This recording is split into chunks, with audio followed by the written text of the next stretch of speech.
Hi! ಎಲ್ರಿಗೂ ನಮಸ್ತೆ. ಇತ್ತೀಚೆಗೆ ಸಿಕ್ಕಾಪಟ್ಟೆ ವೈರಲ್ ಆಗಿರುವಂಥ ಒಂದು ಮ್ಯಾಜಿಕಲ್ ಫೇಸ್ ಆಯಿಲ್ ಅಂತಾನೆ ಹೇಳ್ಬೋದು. ತುಂಬಾನೇ ಎಫೆಕ್ಟಿವ್ ಆಗಿ ವರ್ಕ್ ಆಗುತ್ತೆ. ಇದರಲ್ಲಿ ಬಳಸ್ತಿರೋದು ನ್ಯಾಚುರಲ್ ಇಂಗ್ರೀಡಿಯೆಂಟ್ಸ್ ಆಗಿರೋದ್ರಿಂದ ಇದನ್ನ ಎಲ್ಲರೂ ಅಪ್ಲೈ ಮಾಡ್ಕೋಬೋದು. ಇದಕ್ಕೆ ಮೇನ್ ಆಗಿ ಗಾಣದಲ್ಲಿ ಹಾಕ್ಸ್ಕೊಂಡು ಬಂದಿರುವಂಥ ಕೊಬ್ಬರಿ ಎಣ್ಣೆನೇ ಬಳಸಬೇಕು. 1 ಕ್ಯಾರೆಟು, 1 ಬೀಟ್ರೂಟು ಹಾಗೆ 1 ಆರೆಂಜ್ ಸಿಪ್ಪೆನ ತಗೊಳ್ತಿದ್ದೀನಿ. ಹಸಿ ಅರಿಶಿಣನ ಆಡ್ ಮಾಡ್ಕೊಳ್ತಿದ್ದೀನಿ. ಅರಿಶಿಣ ನಮ್ಮ ಸ್ಕಿನ್ನಿಗೆ ತುಂಬಾನೇ ಒಳ್ಳೆಯದು. ನಮ್ಮ ಸ್ಕಿನ್ನಲ್ಲಿರುವಂಥ ಡಲ್ನೆಸ್ಸು, ಡಾರ್ಕ್ ಸರ್ಕಲ್ಸ್, ಪಿಂಪಲ್ಸ್, ಪಿಗ್ಮೆಂಟೇಷನ್ ಎಲ್ಲ ಹೋಗುತ್ತೆ.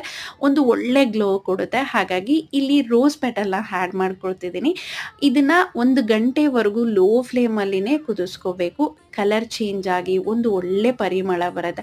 ಆಮೇಲೆ ಆಫ್ ಮಾಡಿ ಕಂಪ್ಲೀಟಾಗಿ ತಣ್ಣಗಾದ್ಮೇಲೆ ಒಂದು ಗ್ಲಾಸ್ ಜಾರಲ್ಲಿ ನಾವು ಇದನ್ನ ಸ್ಟೋರ್ ಮಾಡಿ ಇಟ್ಕೋಬೇಕು. ಪ್ರತಿದಿನ ಒಂದು 10 ರಿಂದ 15 ನಿಮಿಷ ಚೆನ್ನಾಗಿ ಮಸಾಜ್ ಮಾಡಿ ಫೇಸ್ ವಾಶ್ ಮಾಡೋದ್ರಿಂದ 100% ಗುಡ್ ರಿಸಲ್ಟ್ ಇದೆ. ಖಂಡಿತ ಟ್ರೈ ಮಾಡಿ. Please subscribe. Thanks for watching.